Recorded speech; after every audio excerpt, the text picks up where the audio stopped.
Okay, it's Wednesday 9th of March 2022 and I'm back out in Streatley, just over the border in Bedfordshire near Luton. Couldn't film last week, too windy or wet, so my resummation was curtailed quite quickly. Doing another North Herts Ramblers walk today, 325, 11 miles around this village, and cracking day. Pretty windy though, so we might get some of that interfering with commentary. Hoping to be done by sunset tonight, which is a pleasant 6 o'clock. So we're getting back into the realms of longer walks, hopefully. As I say, today's 11 miles or thereabouts. So let's crack on, see what awaits.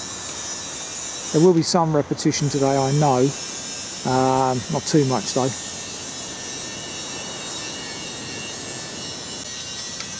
This is St Margaret's, by the way, where I've had lunch on a previous walk not so long ago. It's about 12:30 at the moment, so should be done in time. Yeah, pretty stiff southerly wind today, about 30 knots, 30 mile an hour, so I read in gusts.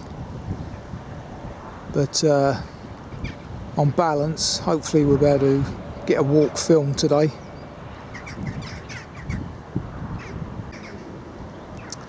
This one again from the North Herts Ramblers stock, and a relatively recent one, being number 325, I presume.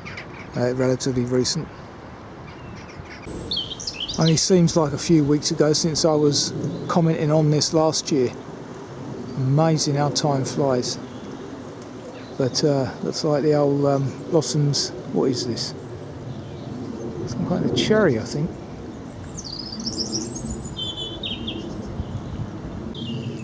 Lovely to see.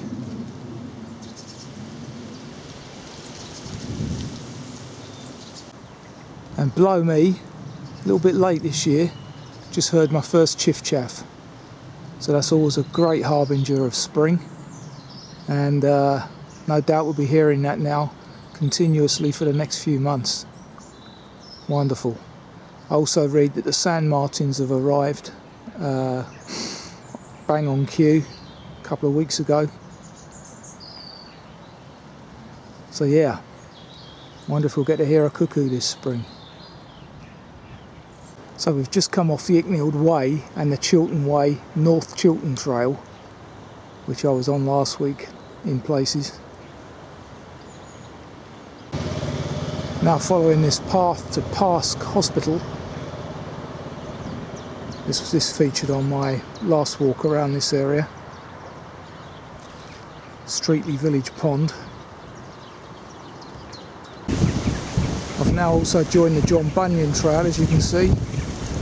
And I've just add that I'm doing this walk in a clockwise direction, starting not from the official start point down by the A6, but from the village hall, Streatley Village Hall.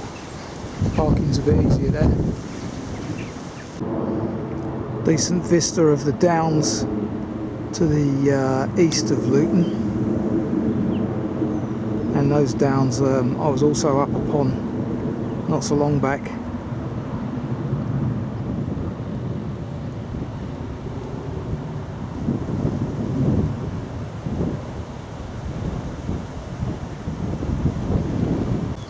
Surface isn't too bad underfoot thus far, not even done the first mile yet, but as you can see the wind is drying out the fields and the mud pretty quickly, so that's handy.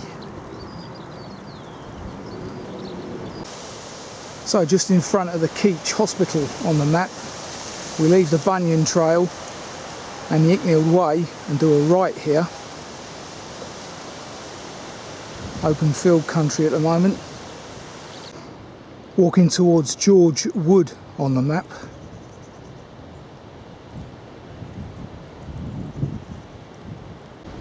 There you have the fringes or the perimeter of Luton.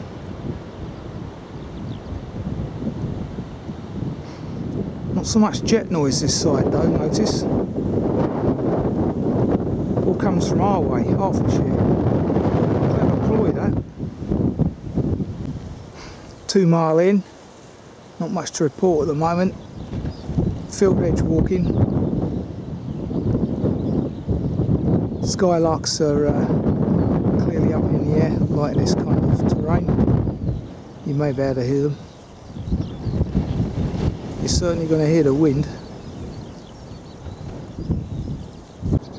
Farmers clearly marked out the path ahead of us there towards Sundon Wood on the map.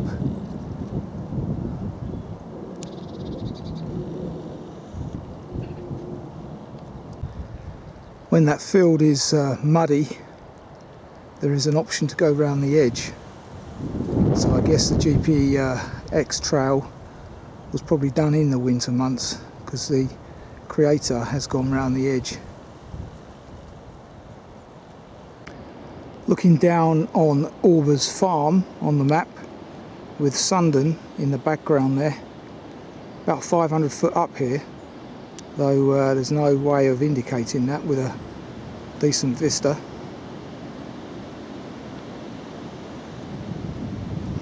But definitely Chiltern territory still. I keep seeing a number of these in the fields indicating air ventilation, and I'm wondering if these fields are on top of a rubbish dump previously. It's either that or a reservoir, as per last week or my last video. Yeah, but there are a number of them around.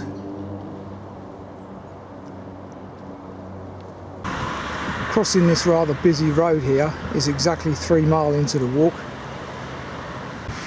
Then we pass under yet another transmission line, of which there have been several around about here.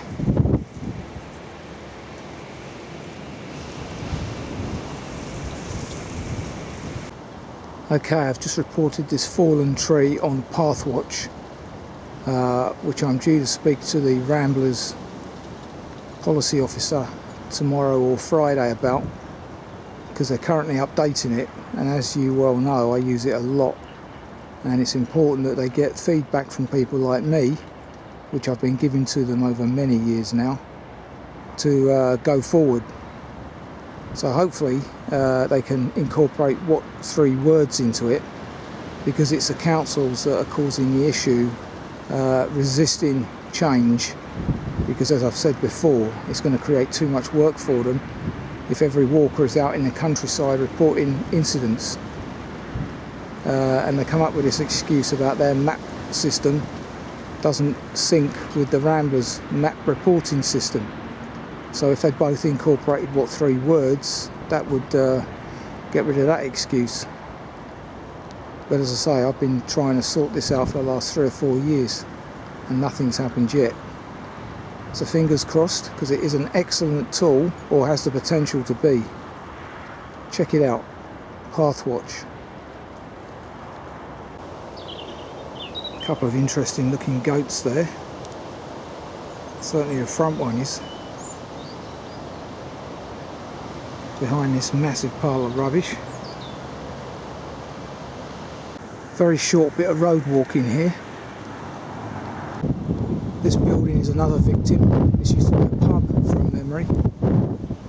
In I think we're up at Sundon here. The official path here behind the pub, or former pub, is almost a river now. Pass through small housing estate. Come off the road here and take this easily missed footpath marker in the ivy hedge. Now coming out into an area of open access land, which is quite attractive. And already now I can hear the M1 in the distance, which we have to cross at some point, and the railway line, I believe. Coming up 2 o'clock. This is a former pit per the map. Great conversion job, eh? Nature loves this.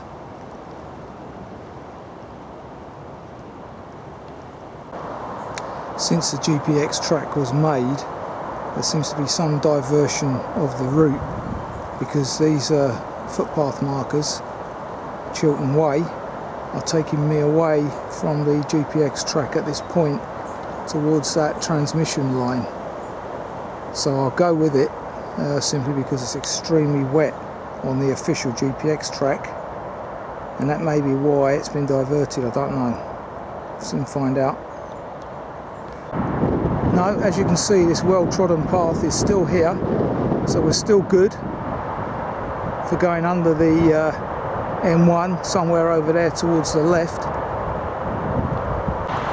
So here we are, footbridge over the railway line, and then I believe a foot tunnel under the M1. So this is the worst part of the walk today by far, because we pass a substation and a sewerage works, and it's approaching lunchtime, so I won't be stopping for a while. Nice avenue of lime, is it, I think? Lovely. Or it will be when it's in bloom, which won't be too far off now. Just a couple of weeks till first day of spring. Well, my version of it. Stick with the solstices and equinoxes, me, not the meteorological or any other variety. So crossing over the East Midlands Railway main line out of St Pancras to Sheffield and the M1, it's quite amazing actually when you watch traffic on the M1 from a stanchion like this, how close people are behind each other. That's why I don't like dual carriageways, to be honest. Avoid them wherever I can. Very dangerous. Bottom line, I prefer my 2 feet. Quite amazing actually how busy it is. And I wonder what happened to the HGV lorry driver shortage. Don't hear much about that these days. Certainly plenty of HGVs buzzing up and down the M1 here. Interesting, I've seen a number of photographs of this missing, I think it's an Alsatian German Shepherd, Kieser.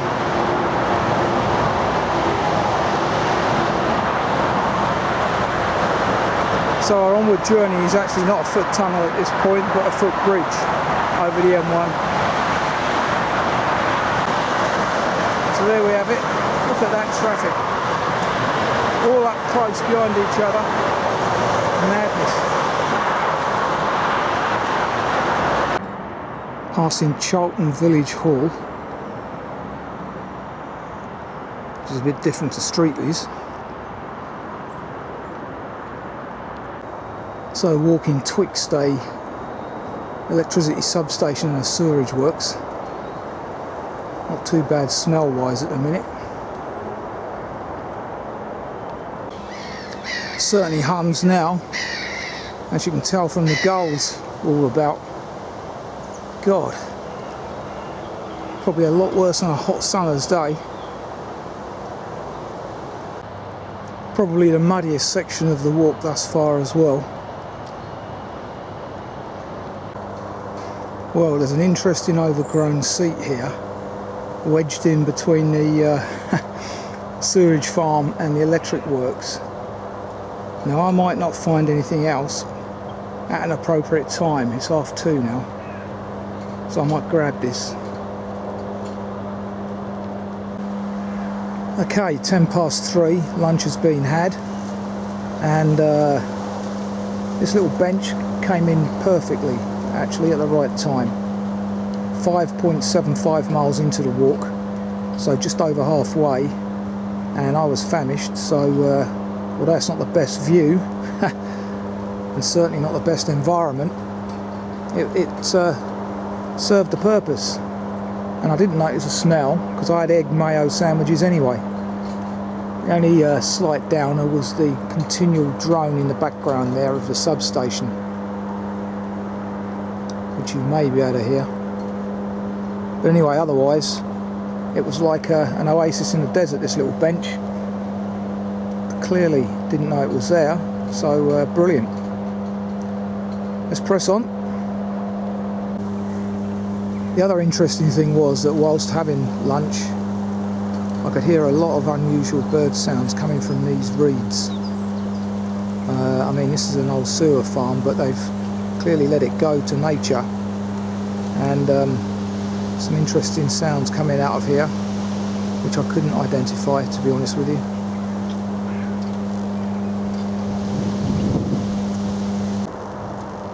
Look at that ogre. It's like something out of a sci-fi film. Godzilla grabbing it for juice. Certainly frying sounds coming from it. So there we have the end of the substation, and over in the distance there the M1, which we're going under this time, I do believe.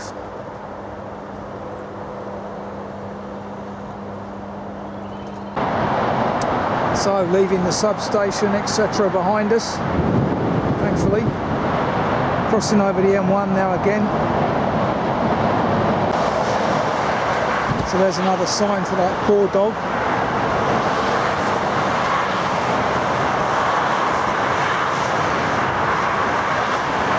Wind's dropped a bit now, thankfully. Okay, having crossed over the railway line again, I'm hoping that the journey henceforth is the highlight of the day.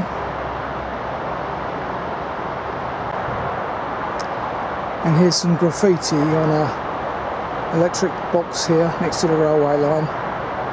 Very poignant, and I remember a souvenir of the times, really. COVID seems to have been swept under the carpet of late, but the truth about it being a serious virus will come out with all those masses of people crammed onto trains coming out of Ukraine. Doesn't seem to be much regard. I know they're escaping from war, but let's see how many of them end up with COVID. I mean, by rights, if COVID was the killer that it's supposed to be, all those people coming from the war will now be spreading it, irrespective of being jabbed.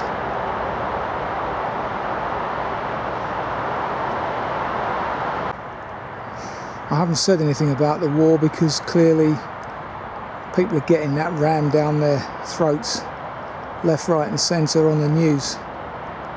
So I don't want to depress people any further, but shocking images, eh? And that's about as much as I'll say on it. The world is a strange place at the moment. Very worrying. It only takes one button to destroy us all.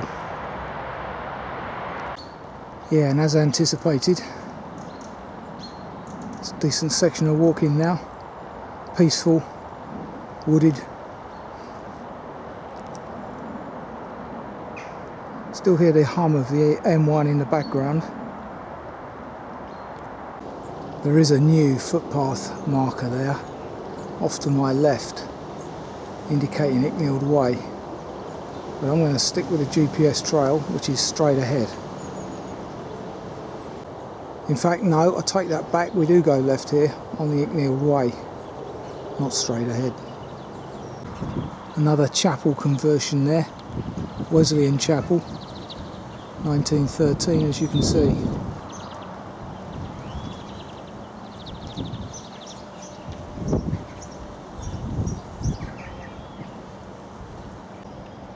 Village sign here in Sundon. Notice the newts, great crested.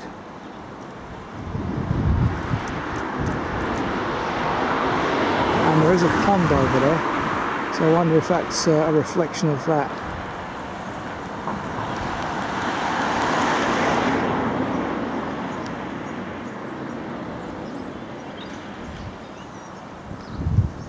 And a pub over on the left, the Red Lion.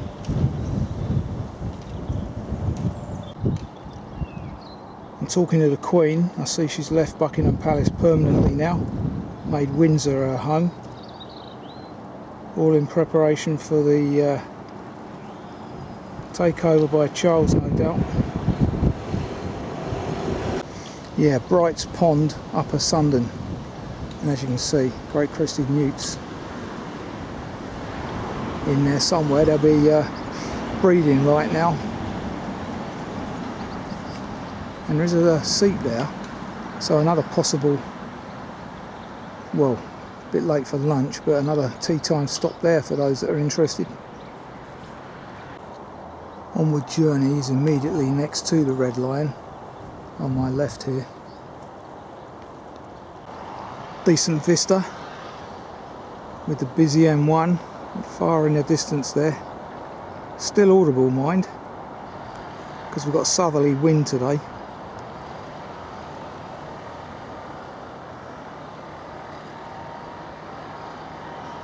Sort of sign there, wild bird seed. I don't know what that's all about.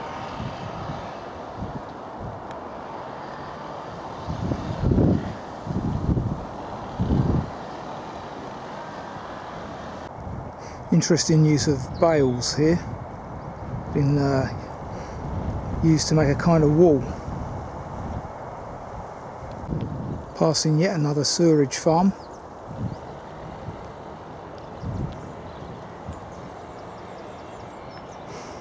Onward Journey now, up ahead. And as I thought, this section of the walk is the more interesting half, and from here on I have filmed this landscape before, although I didn't notice that burnt out car previously.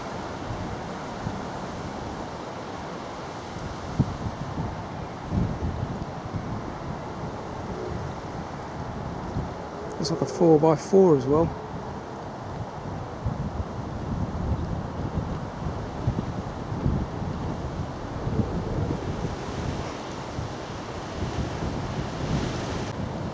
Views back towards the substation whilst the sun is hidden behind the cloud here.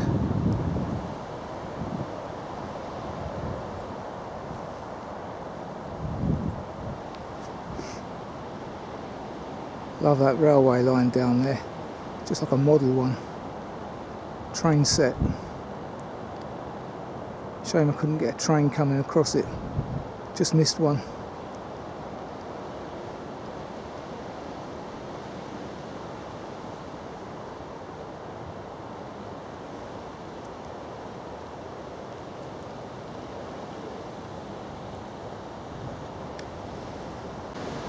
Now entering Sundon Hills Country Park with its car park over there and a picnic table or two as well. Too late in the walk for the way I'm doing it though. And yonder, Sharpenhoe clappers once again.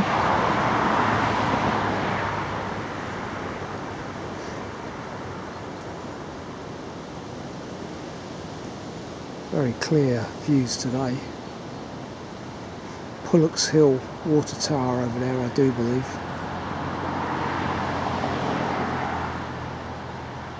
And then just a bit further around is Rest Park. Where is it? With its white mausoleum.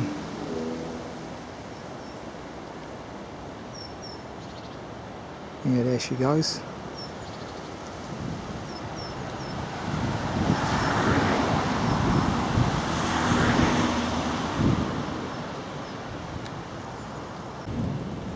Wonderful as we close in on Sharpenhoe. That's why I've done this walk in the clockwise direction today, because I knew that we'd be repeating some of the scenery walked previously, and good to see it from another angle.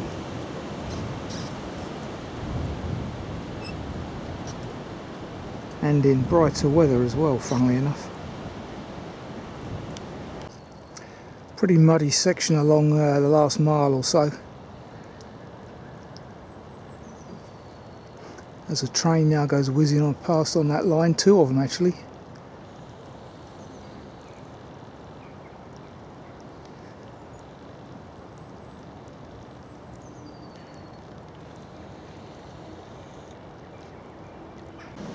Still on the John Bunyan Trail, entering woodland.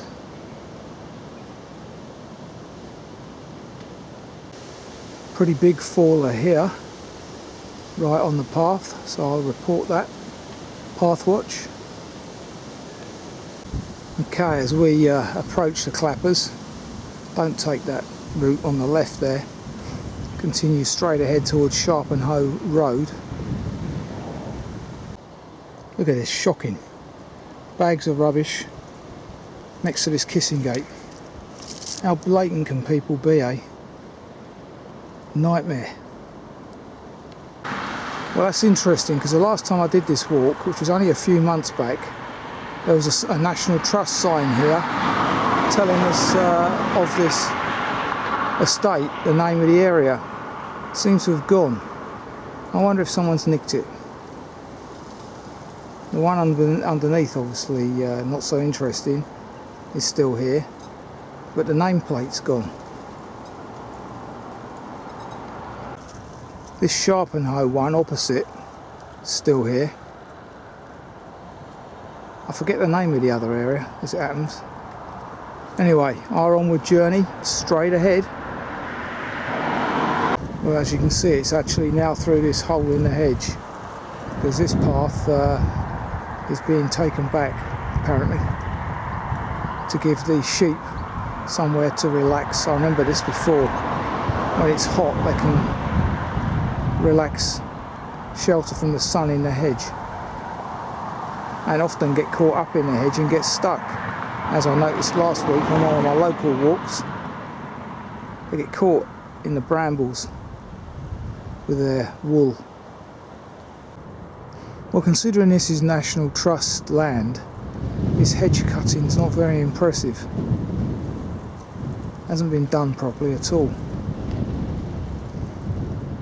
Been done recently, so at the right time of year, but no, not how it should be. Broad at the base, narrower at the top. The church at Barton le Clay, St Nicholas, which I filmed previously, because we're now entering territory that I've previously filmed, as I mentioned earlier. Wind's picking up again now, and it's colder. Must have changed direction.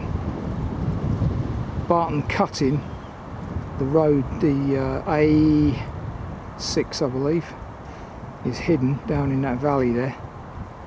We'll be hearing it soon. Yeah, we're now on Smithcombe Hill again, about to pass the interestingly named Water Gutter Hole.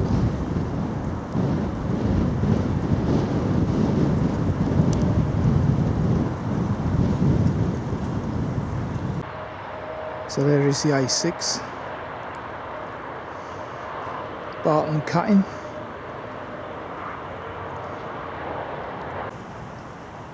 Looking back across the plain towards what would probably be the Greensand Ridge, somewhere there.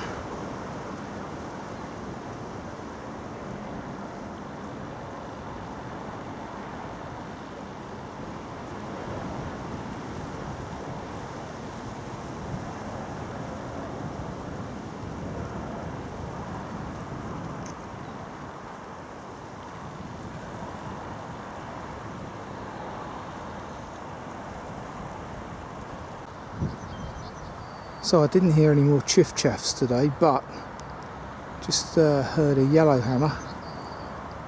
As you can probably, I think it's a yellowhammer. Yeah, that one.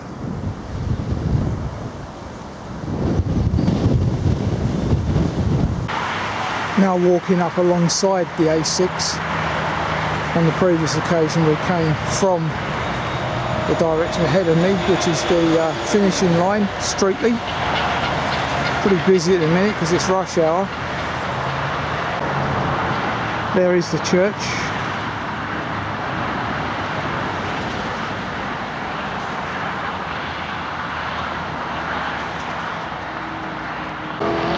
So this is where the walk creator parked, an alternative place to park for this walk, which is right next to the roundabout here, 40A6. So here we are, 20 past 5, 11.5 miles, 4 hours 12 minutes later. Decent enough walk. Not too much to write home about, but a good leg stretcher. Weather held out. Got chilly towards the end though, and the second half after lunch was definitely the better of the two halves. So yeah, another one of the North Herts Ramblers walks completed. 325, walk number 325, finished. So until the next time, fingers crossed that the war may have finished by then. Certainly hope so. Take care of yourselves.